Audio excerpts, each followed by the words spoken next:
Hello and a warm welcome to Federal Special Program Capital Beat. Supreme Court today stayed the operation of certain parts of the contentious Waqf law, including the inclusion of non-Muslims in the Waqf boards and council till date of hearing, which is on May 5th.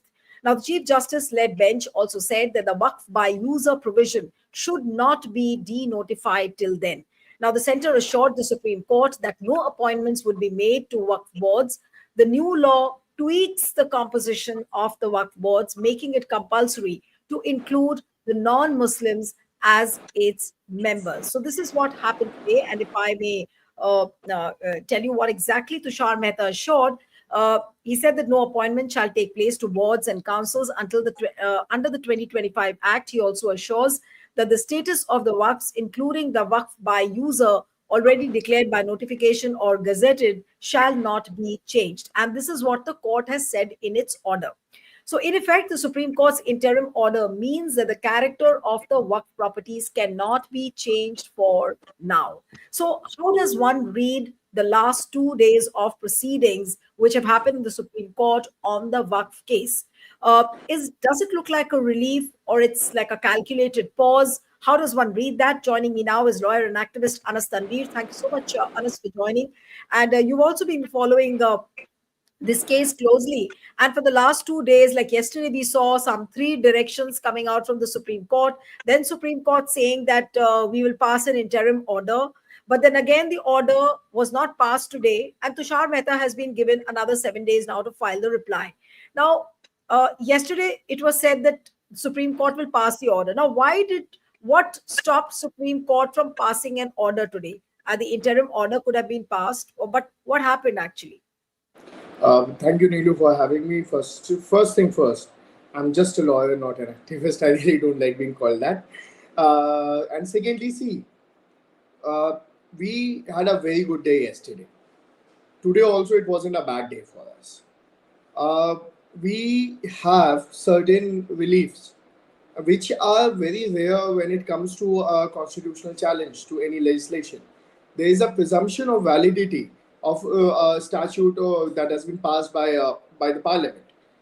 So to get what we have until now is also, I will consider it to be a huge achievement.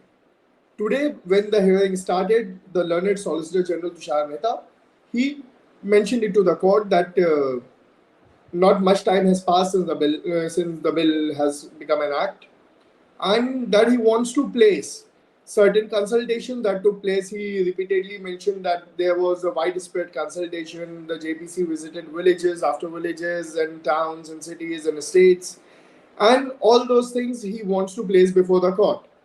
Now, my understanding of it is that because court was about to rule on a constitutional challenge and stay certain provisions, the court perhaps also thought that it will be better to have a broader hearing, to have a longer hearing, have a broader discussion, have more documents before it, have more contentions before it. And for that reason, the court has given time to the union to file the affidavit.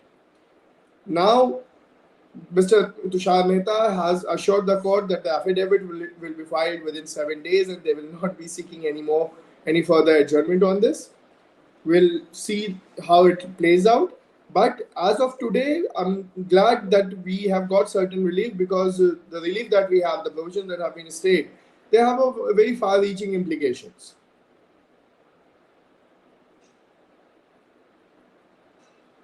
Now, what does those 3 directions which the Supreme Court had given yesterday, what happens to that? Are we to assume that do you see this as some kind of a relief actually? Because putting a pause to those contentious amendments and till the next date of hearing, that is 5th of May. Now, do we see this as a temporary relief, or how do you assess this situation for the Muslim community, for the petitioners who came up to the court? See, the 3 relief that were mentioned yesterday, please understand what happens in court most of the time is not the court speaking its mind, but also the deliberations. So yesterday, the court was deliberating upon giving 3 relief. The union said that they need some more time today. and to argue it further. And today they said they need further time to file an affidavit. What happens is when an affidavit is filed, they cannot go back on that. So it has more weight than an argument or a submission that is made. So we are also looking forward to that affidavit. We will also have something to say about it. We will also file a reply to that affidavit. So we are glad that we have some relief. We are hopeful that when the matter is taken up after the 5th, we'll have far more substantive relief in this matter.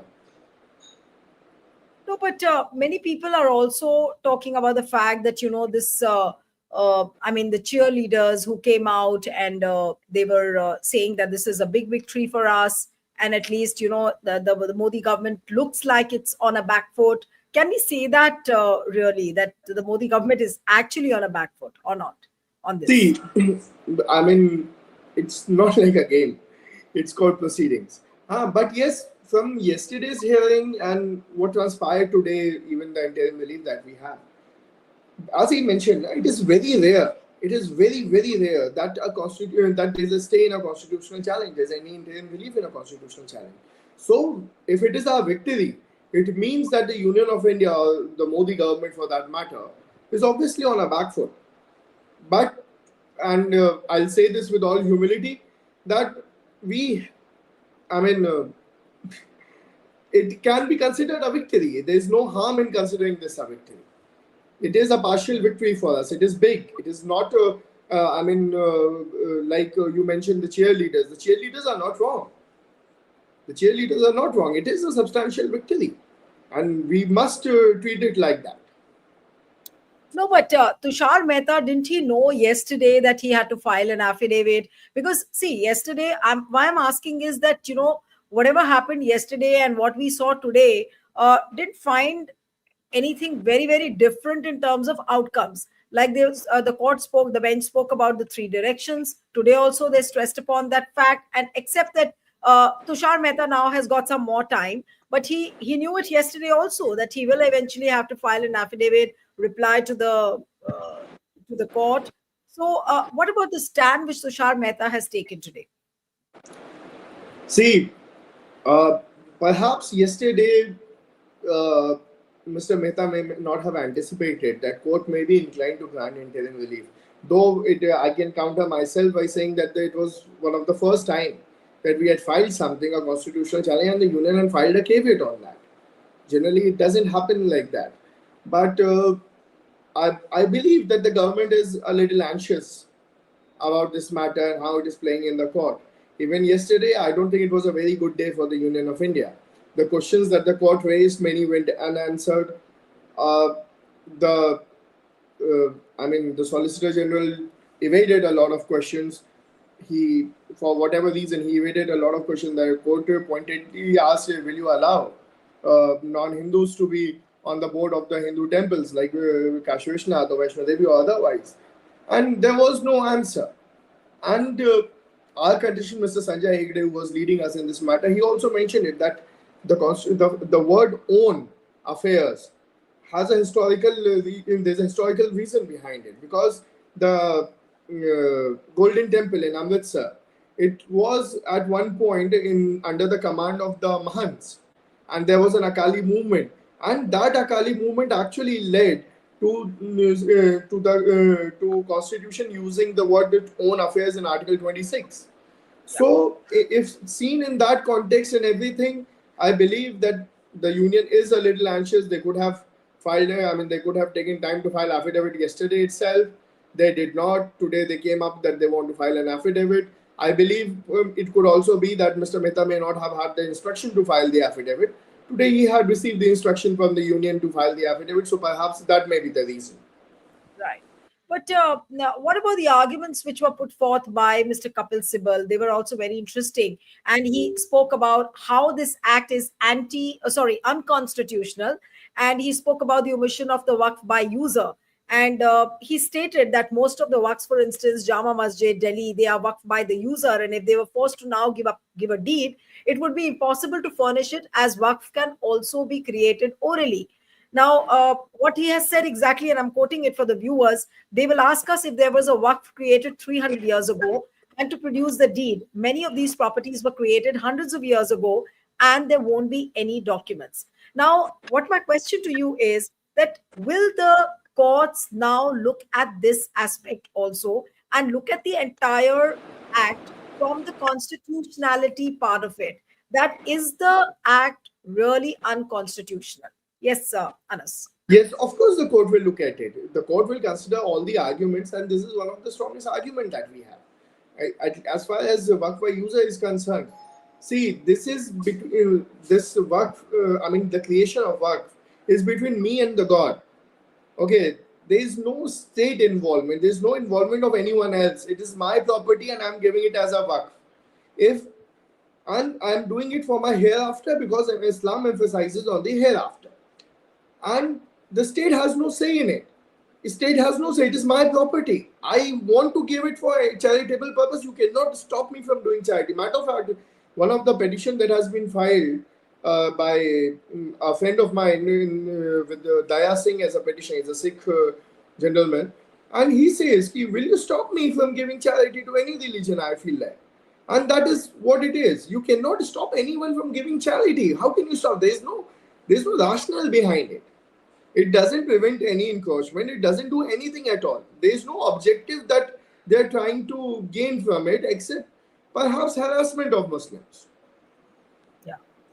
But I was also looking at the statements made by Tushar Mehta, and he said that and in this context only, the Waqf by user, Tushar Mehta asked that what prevented them from registering, to which CJI Khanna, he flagged the provision and that says that the property won't be a Waqf the moment the collector starts investigating it if it is the government land. Is that fair?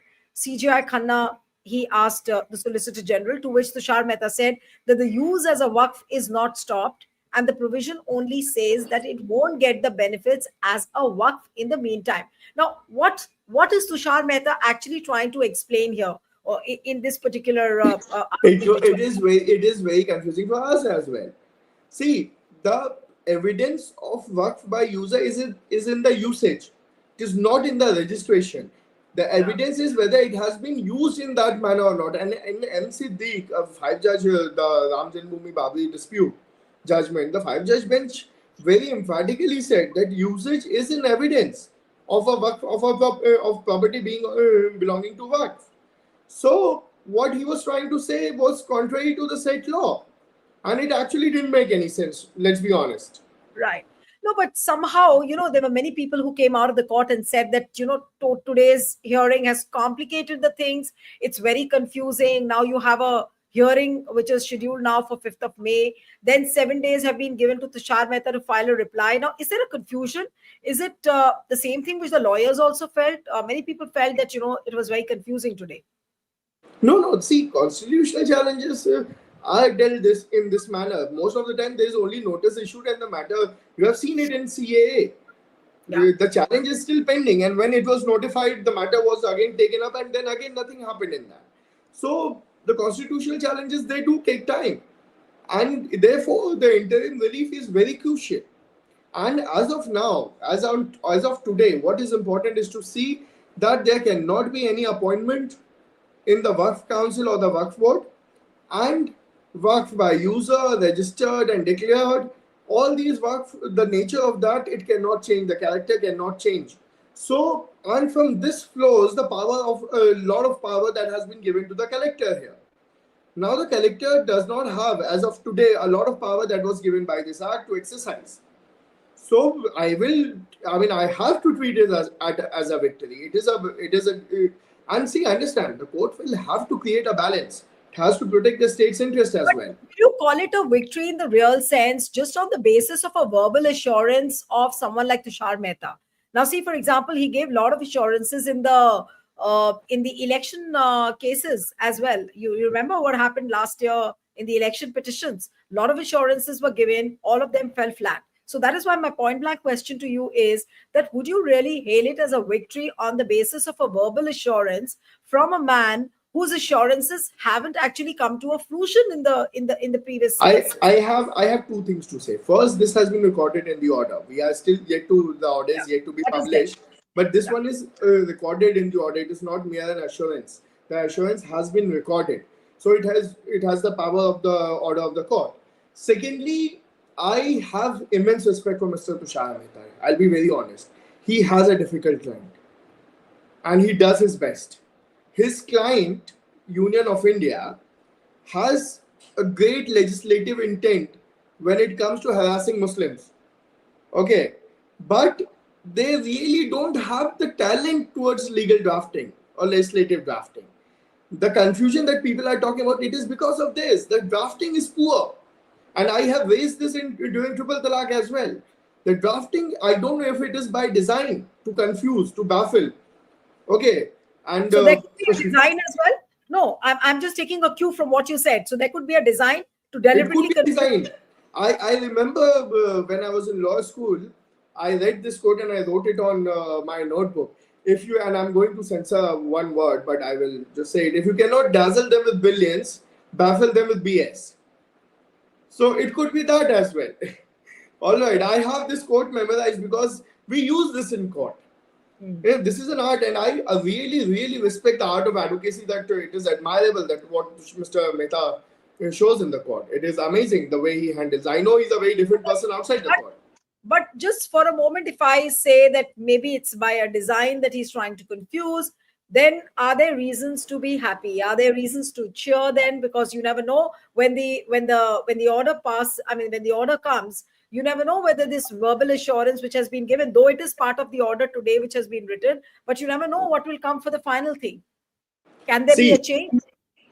No, the order that has been dictated in open court is unlikely to be changed. We are not living in the D.Y. Chandrachud era. Okay, that era has gone. Okay, we are not living in Bobde era or Gogoi era. Even that era is gone. We have a brilliant Chief Justice. We have a very good Chief Justice. We have a very good forthcoming Chief Justice. And I think, and you must have noticed in last 6 months of the tenure of Justice Khanna, things have changed. Things have calmed down a lot. As far as court is concerned, even in court corridors, excitement is little less because every day we used to have gossip. Those gossips have stopped for us lawyers to indulge in, but that's a good thing. That's a very positive thing. And I am quite sure that what has been dictated in the open court will be part of the order. I don't believe there will be any change. And as far as the change in the final or judgment is concerned, of course, it is a legal proceeding. There will be arguments, there will be counter arguments, there will be rejoinders. The court will consider all the aspects. And I am quite hopeful that the victory will be ours, the victory will be of justice, because certain provisions are really absurd. They are contrary to law directly. I mean, we don't even have to interpret it in the manner that we show that to be unconstitutional. Some provisions are directly unconstitutional. For example, you take 3 capital E. It says that you cannot create Waqf in Schedule 5 or Schedule 6 area. This has been done, and I think with a misunderstanding that there are no Muslim tribals. The Lakshadweep is in Schedule 5. Yeah. I am representing the MP of Lakshadweep in one of the in a proceeding that has been filed, and he's saying this: you cannot ask me to choose between my religious identity and my tribal identity. They both are close to me, and they both are sacrosanct and protected by the Constitution itself. So some provisions are directly in the teeth of Constitution. They are unconstitutional. They're simply unconstitutional. So what are we going to expect on 5th of May? I mean, can there be a final order, or you think that the hearings can prolong? It might take some more hearings to come at the final conclusion? See, one must never make mistake of predicting the court. Yeah, I have spent 13 years there. I have been in Supreme Court only for 13 years. I have seen judges come and go. And I know one thing that I'm 100% sure of is the unpredictability of the court. So we could not predict the order that was passed in Places of Worship Act. It was beyond our expectation.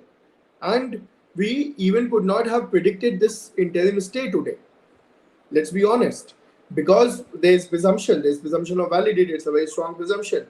But the court saw through it. The court saw that there is a prima facie case that is made, that the implications will be huge, that everything will be scuttled. And perhaps the court also understood that once this regime is in place, it will be difficult to dismantle it, and dismantling this regime will require going back to the old regime. It will require cost on the it will require financial costs, a social cost. It may, and see, you are looking around, there are protests that are going on. It may not be covered, it may not be covered by the media, but there are protests happening almost every day against this. And there have been protests when this bill was introduced. So we are, standing at a crossroad, and I'm hopeful, and I'm quite hopeful that we will get further stay on other provisions as well. Right. But there is also this question of how the court cannot strike down this act in entirety. Now, will the courts do that? That was also a question. The court is empowered to do that. There is nothing stopping the court. It is upon us if we can convince the court to do that or not. It is on the lawyers. The court is sitting there. The judges are sitting there. They are hearing us. And yes, there have been remarks from the court, mostly in the nature of deliberation, that there are some good things. And we are also not denying there may be. I'm quite happy that there is more diversity.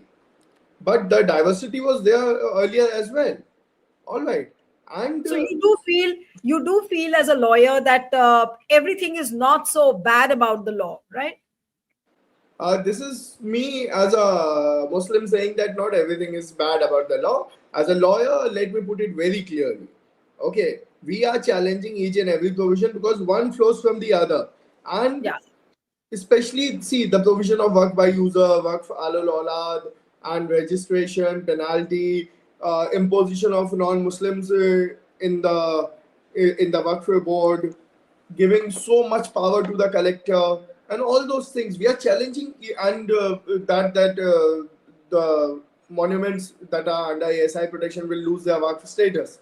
All of that we are challenging, and we are quite hopeful because we have good arguments regarding each one of them. Some very direct, some will have to interpret, but we have very good arguments, and we are very hopeful that when the final hearings happen on 5th, we'll still have a hearing on the interim relief. After that, there will be final hearing, perhaps after a year or two, maybe. But when the final hearing will happen, we are very hopeful that we'll win this case. Right. Okay. So thank you so much, Anas, for joining on the Federal. Thank you very much. Pleasure is all mine. Thank you.